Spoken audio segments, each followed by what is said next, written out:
Bienvenue, bien, mes seigneurs, sur ma chaîne YouTube, sur votre frère Emmanuel Kangela. J'aimerais partager avec vous la pensée du Seigneur sur un thème intitulé « Comment tu peux vaincre le diable ». La toute première des choses à savoir est que quand le diable arrive dans la vie d'une personne, il ne vient pas maigre, il vient toujours avec les armes, il est toujours bien armé. La raison pour laquelle Dieu aussi, dans sa souveraineté, il a disponible les armes spirituelles pour que tu puisses les posséder afin de pouvoir demeurer toujours victorieux. C'est pourquoi la parole de Dieu nous montre dans Jacques chapitre 4, le verset 7, la Bible dit « Soumettez-vous donc à Dieu, résistez au diable et il fuira loin de vous. » La première des choses que la Bible nous montre, c'est soumettre, la soumission, c'est soumettre à Dieu. Quand tu te soumets à Dieu, tu possèdes déjà la clé principale à pouvoir te maintenir toujours dans la victoire. En dehors des armes spirituelles, aujourd'hui je ne peux pas parler sur les armes spirituelles, mais je parle d'une clé de victoire, une clé qui te maintiendra dans la victoire jusqu'à ce que le Seigneur Jésus-Christ lui-même dans sa souveraineté arrivera. Le diable arrive, il vient tenter, mais tu dois savoir, tu dois t'exercer à être obéissant, à être humilié devant le Seigneur Jésus-Christ, à sa parole.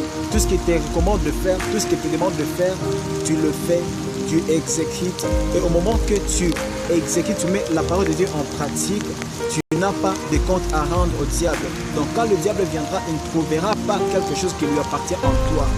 Dès le début, le diable a toujours été orgueilleux. Les armes spirituelles que Dieu te donne, c'est que Dieu te donne la meilleure des choses à pouvoir combattre l'ennemi, c'est de ne pas utiliser les armes que lui utilise. Le diable a toujours été orgueilleux, mais Dieu te demande toi d'être humble, d'être humilié, de t'humilier devant le Seigneur Jésus-Christ, d'être humble. Et par là, si tu ne possèdes pas le fruit du diable, l'orgueil, entre autres, il y a aussi même le mensonge. Si tu ne possèdes pas le fruit du diable, sache bien que tu n'auras pas affaire au diable. Et le diable n'aura pas l'autorité sur toi. Tu auras toujours la victoire et tu maintiendras la victoire devant toi. Et tu t'aimeras le Seigneur Jésus-Christ qu'il est toujours avec toi et il ne t'a pas encore abandonné.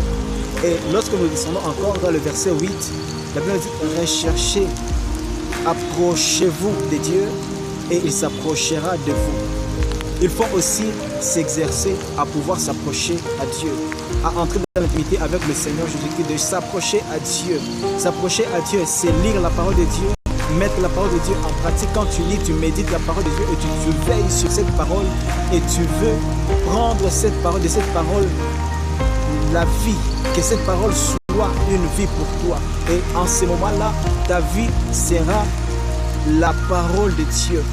Car la parole de Dieu, lorsque tu la médites, lorsque tu la mets en pratique, directement, cette parole commencera à prendre la forme en toi et les autres, les gens qui t'entourent, les gens qui sont tout autour de toi, verront que cette personne commence à changer. Donc, le fruit de la parole de Dieu, donc tu possèdes la nature de Dieu, tu commences à refléter l'image de Dieu. Donc, directement, par là, tu fais un pas vers Dieu.